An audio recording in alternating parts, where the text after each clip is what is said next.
Raghava Lawrence நடித்து இயக்கிய காஞ்சனா திரைப்படம் கடந்த 2011ஆம் ஆண்டு வெளியாகி ரசிகர்களிடையே வரவேற்பு பெற்றது.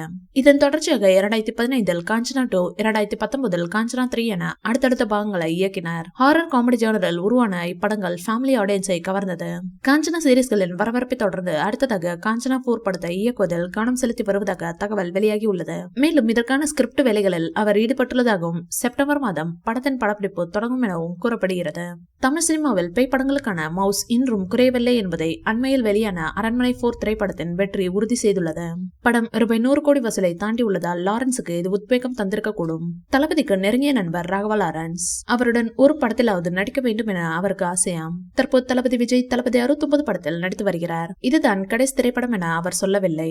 எனவே ராகவா லாரன்ஸ் சமீபத்தில் தளபதி விஜயை சந்தித்துள்ளார். அப்போது காஞ்சனா 4 பாகத்தில் கௌரவ இடத்தில் நடிக்க தளபதி விஜயுடன் கேட்டுள்ளாராம் ராகவா லாரன்ஸ் அவர்கள். அது ஒரு பாடலாக கூட இருக்கலாம் என வாய்ப்பு இருக்காம். நண்பருக்காக இதை ஒத்துக்கொள்வார் என எதிர்பார்க்கப்படுகிறது. காஞ்சனா 4 படம் தொடர்பாக இயக்குனர் ராகவா லாரன்ஸிடம் நடிகை பேச்சுவார்த்தை நடத்தி வருவதாக தகவல்கள் தெரிவிக்கின்றன.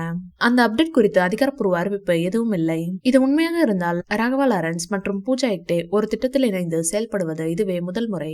ஒரு அறிக்கையின்படி ராகவா படத்தின் கதையை பூஜா ஹெக்டேவிடம் கொடுத்தார். அவர் கதை மற்றும் அவரது பகுதியையும் விரும்பினார் என்று அறிக்கை குறிப்பிடுகிறது. இந்த வீடியோ பிடிச்சிருந்தா லைக் பண்ணுங்க, ஷேர் பண்ணுங்க. மேலும் விஜய் சார் பற்றிய தகவல்களுக்கு எங்க சேனலை சப்ஸ்கிரைப் பண்ணுங்க.